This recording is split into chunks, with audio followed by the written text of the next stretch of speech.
Bounded on the north by barangays Mungayang and Pindongan, south by Duwit and Mapit, east by barangays Hukab and Balog, and west by barangay Tuplak. It has 23 sitios. Its national tax allotment is 4,355,319 pesos. It has a population of approximately 2,712 with a land area of 1,708. The beauty spot of Kiyangan Village is located in this barangay. Barangay Baginge is headed by their Punang Barangay Honorable Efren Ginumtad Eheng. Let's give them a round of applause.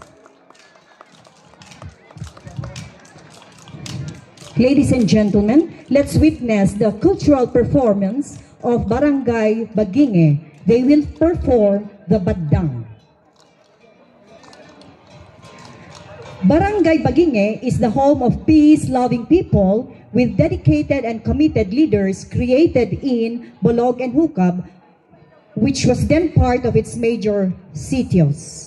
The first leader selected as Barrio Lieutenant was the late Mr. Rafael Napadawan Ginid Sr., who has displayed exemplary leadership and conceptualized the establishment of a primary school, and he was able to convince the community people to provide building materials by way of volunteerism. The leadership of Mr. Rafael Napadawan Ginid Sr. marks the first major Badang or Dang-a in the barangay, which resulted to the successful establishment of a learning institution, which is now the Baginge Elementary School. Badang in Kiangan is an old age Ifugao value similar to Bayanihan, which is also called Dang-a. So ladies and gentlemen, let's witness the cultural performance of Baginge, the Badang. Timer starts now.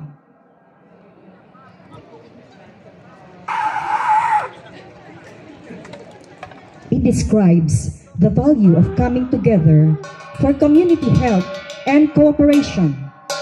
Concretely, the value of Badang in Bagiga community is usually seen in working in the fields. It is also applied in the construction of native houses. Members of the community cooperate in gathering the needed materials for construction, such as kogon for roofing, bamboo for walls and ladder, wood for skeleton, flooring, posts, and rattan vine for tying. Then together, they transport the materials needed for the construction of a native house.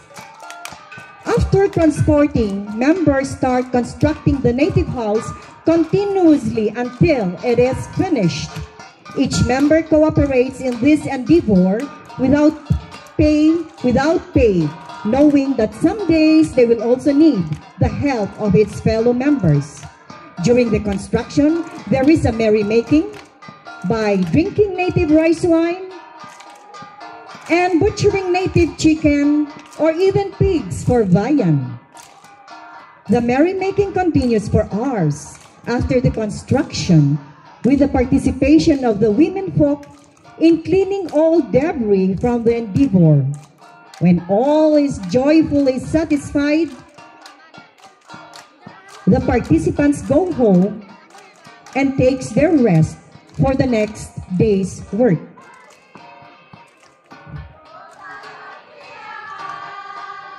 That is why Barangay Baginge continuously depicts the importance of Badang as their culture, since it is a good monument left by the forefathers. According to Barangay Baginge, Hagio and Masiglang Gotad Festival, Kiyangan.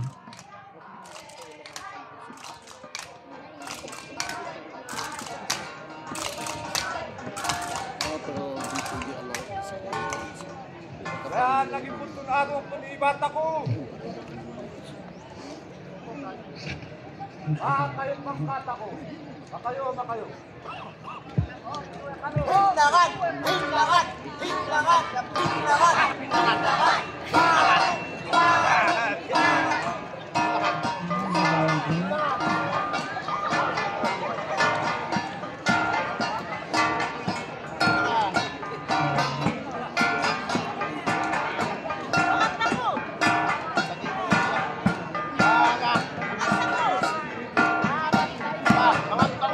Anong ulam?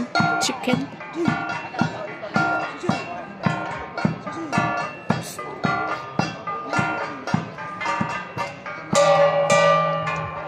Thank you, Barangay Baginge, for that Badang cultural performance. Let's give them a round of applause.